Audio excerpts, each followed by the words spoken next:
కరేడు భూసేకరణ వ్యవహారం ప్రస్తుతం రాష్ట్ర వ్యాప్తంగా సంచలనంగా మారింది. భూములు ఇవ్వమని రైతులు అంటున్నారు, వాళ్ళని ఒప్పించే ప్రయత్నం ప్రభుత్వం చేస్తుంది. అయితే దీనిపై ఉన్న అనుమానాలు, అపోహల్ని తొలగించేందుకు ప్రస్తుతం మనతో కలెక్టర్ ఉన్నారు, ఒకసారి మాట్లాడదాం. సార్, ఏం చెప్తారు? పరిశ్రమల స్థాపనకి కరేడు ప్రాంతాన్ని ఎందుకు సెలెక్ట్ చేసుకున్నారు? కరేడు అన్నది ఆ ఒక్క లొకేషన్ మనం ఎందుకు వచ్చి ఉన్నామంటే, మనకు రామాయపట్నం పోర్టుకి దగ్గర సీ యాక్సెస్ ఉన్న ఒక లొకేషన్. ఎందుకంటే మనం ఇప్పుడు చూస్తే అక్కడ మనం చేయడానికి ప్రయత్నం చేసినది ఫ్యాక్టరీ. ఆ ఫ్యాక్టరీ ఏం చేస్తారంటే, ఆ ఫ్యాక్టరీ నుంచి మనకు పాలిసిలికాన్ నుంచి మనకు ఇన్కార్డ్స్ ఇవన్నీ కూడా చేసుకొని దాని నుంచి మనం వేఫర్ మొడ్యూల్ చేస్తారు. ఈ మొడ్యూల్ మ్యానుఫ్యాక్చరింగ్లో ఇలాంటివి కంపెనీస్ కానీ ఫ్యాక్టరీస్ కానీ పెట్టినప్పుడు మనకు మొట్టమొదటి కావాల్సిన అవసరం ఏంటంటే మంచిగా నీళ్ళున్న సౌకర్యాలు కావాలి. ఆ ఒక వాటర్ యాక్సెసిబిలిటీ రావాలంటే కొంతవరకు మనకు ఓషన్కి దగ్గర ఉన్నట్లయితే డీసెలినేషన్ ద్వారా చేయడానికి అవకాశాలు ఉన్నాయి. And that is also a major reason. అదే కాకుండా మనకు రెండోది రామాయపట్నం పోర్టుకి వీలైన వరకు దగ్గర దొరకాలి. సో ఈ 2-3 రీజన్స్ వల్లనే మనం మేజర్గా ఇటువైపు కరేడు కానీ లేదంటే రావూరు చేవూరు కానీ, ఎందుకంటే రామాయపట్నం పోర్టుకి మ్యాక్సిమం దగ్గర ఉన్న గ్రామాలు ఇవి. And access to sea is also అది కూడా ఉన్న కాబట్టి మనం అక్కడ సెలెక్ట్ చేయాల్సిన అవసరం వచ్చింది. 3 పంటలు పండే భూములని ప్రభుత్వం తీసుకుంటుంది అని చెప్పేసి రైతులు చెప్తున్నారు. అసలు నిజంగా ఎన్ని ఎకరాలు సేకరించబోతున్నారు? మనము కరేడులో మన నోటిఫికేషన్ ఇచ్చినదిని సుమారుగా 4,800 ఎకరాలు మాత్రమే.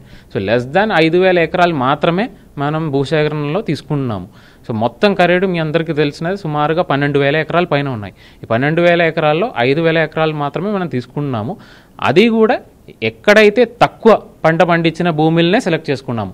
మీరందరికీ తెలుసు, కొద్దిగా కరేడు గ్రామ ఒక మ్యాప్ చూస్తే బకింగ్హామ్ కెనాల్ ఉంటుంది, కరేడులో మధ్యలో నుంచి వెళ్తుంది. ఆ బకింగ్హామ్ కెనాల్కి అవతల వైపు యువతల వైపులో ఉన్న భూమిలో అసలు మనం టచ్ చేయట్లేదు. ఎక్కడైతే కొద్దిగా అంటే కెనాల్ మన కరేడు ట్యాంక్ ద్వారా ఇరిగేట్ చేసిన కొన్ని భూములు, అంటే లెస్ దాన్ 3 పంటలు, అంటే 2 పంటలు కానీ 1 పంట కానీ వేసిన అలాంటి భూములే మనం చూసుకున్నాము. ఎక్కడైతే 3 పంటలు పంపించిన ఈ వేరుశనగ కానీ అలాంటివి పెట్టిన చోట్ల అవేమీ అసలు టచ్ చేయట్లేదు. ఎట్లా రైతులకు నష్టపరిహారం చెల్లించబోతున్నారు? రైతుల మీద దాదాపు 75% మంది వ్యవసాయ కూలీలు కావచ్చు, అలాగే సమీప ప్రాంతాల్లో మత్స్యకారులు కూడా ఉన్నారు. వాళ్ళకి ప్రభుత్వం నుంచి ఎలాంటి భరోసా ఇవ్వబోతున్నారు?